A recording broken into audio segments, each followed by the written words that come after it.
La paz de Dios reina entre todos. Los estigmas de Cristo. El Padre describe este fenómeno y gracia espiritual a su director por obediencia. Era la mañana del 20 de septiembre de 1918. Yo estaba en el coro haciendo la oración de acción de gracia de la misa y sentí poco a poco que me elevaba a una oración siempre más suave. De pronto una gran luz me deslumbró y se me apareció Cristo que sangraba por todas partes. De su cuerpo llagado salían rayos de luz que más bien parecían flechas que me herían los pies, las manos y el costado. Cuando volví en mí, me encontré en el suelo y llagado.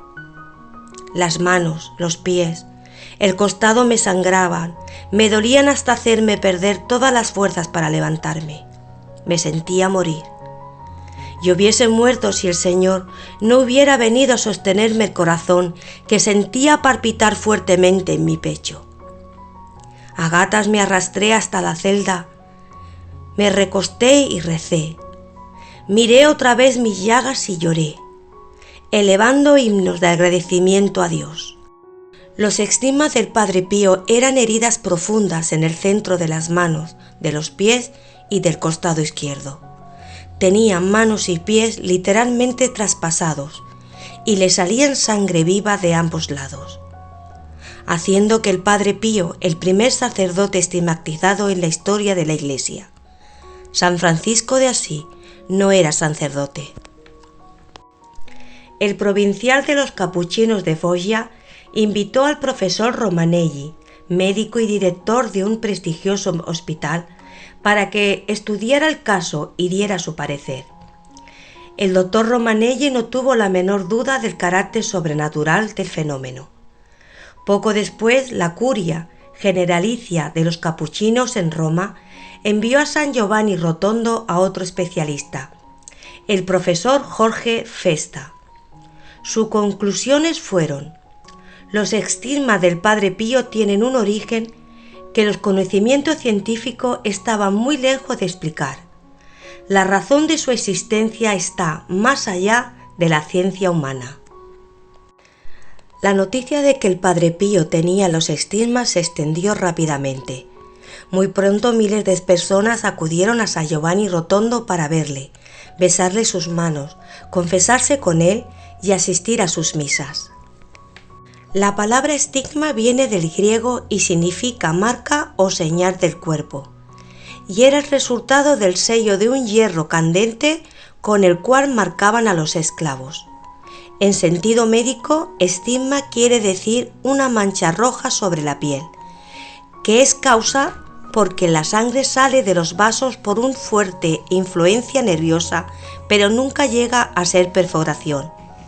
En cambio, los estigmas de los místicos son lesiones reales de la piel y de los tejidos, llagas verdaderas como, en este caso, las han descrito los doctores Romanelli y Festa. La Santa Sede interviene en las investigaciones. Después de minuciosas investigaciones, la Santa Sede quiso intervenir directamente. En aquel entonces era una gran celebridad en materia de psicología espiritual el padre Agustín Gemelli, franciscano, doctor en medicina, fundador de la Universidad Católica de Milán y gran amigo del padre Pío VI. El padre Gemelli fue a visitar al Padre Pío, pero como no llevaba permiso escrito para examinar sus llagas, éste rehusó a mostrárselas. El padre Gemelli se fue de San Giovanni con la idea de que los estigmas eran falsos, de naturaleza neurótica, y publicó sus pensamientos en un artículo publicado en una revista muy popular. El Santo Ocio se valió de la opinión de este gran psicólogo e hizo público un decreto, lo cual declaraba la poca constancia en la sobrenaturalidad de los hechos. Primera gran prueba: 10 años de aislamiento. En los años siguientes hubo otros 3 decretos y el último fue condenatorio, prohibiendo las visitas al Padre Pío o manteniendo una relación con él, incluso epistolar, Como consecuencia, el Padre Pío pasó 10 años, del 1923 al 1933, aislado completamente del mundo exterior, entre las paredes de su celda. Durante estos años no solo sufría los dolores de la pasión del Señor en su cuerpo, también sentía en su alma el dolor del aislamiento y el peso de la sospecha. Su humildad, obediencia y caridad no se desmintieron nunca. El sacrificio de la misa. El Padre Pío se levantaba todas las mañanas a las 3:30 y rezaba el oficio de la lectura. Fue un sacerdote orante y amante de la oración. Solía decir: la oración es el pan y la vida del alma. Es el respiro del corazón. No quiero ser más que esto, un fraile que ama. Celebraba la Santa Misa en las mañanas acompañado de 2 religiosos. Todos querían verlo y hasta tocarlo, pero su presencia inspiraba tanto respeto que nadie se atrevía a moverse en lo más mínimo. La misa duraba casi 2 horas y todos los presentes se sumergían de forma particular en el misterio del sacrificio de Cristo. Multitudes se volcaban apretadas alrededor del altar, deteniendo la respiración. Aunque no existía diferencia esencial en la celebración de la Santa Misa de cualquier sacerdote, porque el sacerdote y la víctima siempre es Cristo, con el Padre Pío la imagen del Salvador, traspasado en sus manos, pies y costados, eran más transparentes. El Padre Pío vivía la Santa Misa sufriendo los dolores del crucificado y dando profundo sentido a las oraciones litúrgicas de la Iglesia, en los anales de la Iglesia. El Padre Pío es el primer sacerdote estigmatizado. Él fue esencialmente sacerdote y su santidad fue esencialmente sacerdotal. Toda su vida giraba alrededor de esta realidad, en la cual prestaba su boca a Cristo, sus manos y sus ojos. Cuando decía: esto es mi cuerpo, esta es mi sangre, su rostro se transfiguraba, olas de emociones lo sacudían.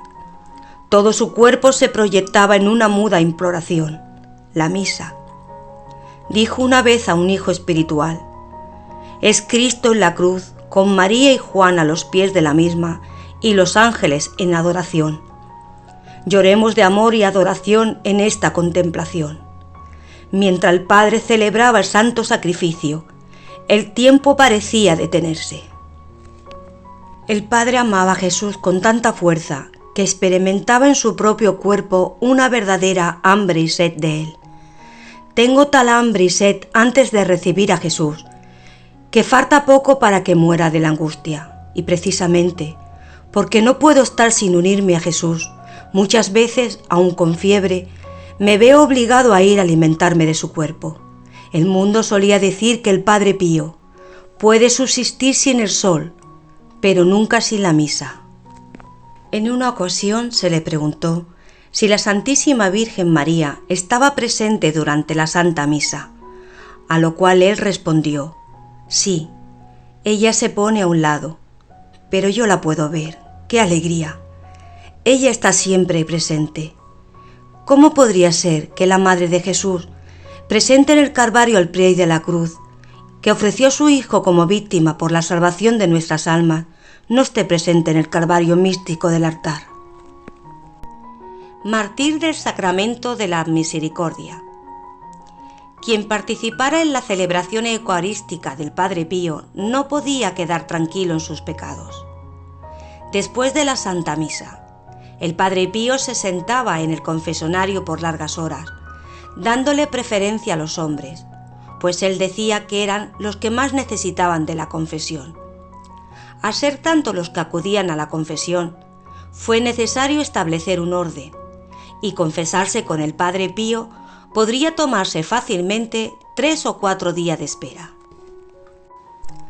Son muchos los impresionantes testimonios y las emotivas conversiones generadas a través de las confesiones con el Padre Pío, severo con los curiosos, hipócritas y mentirosos, y amoroso y compasivo con los verdaderamente arrepentidos.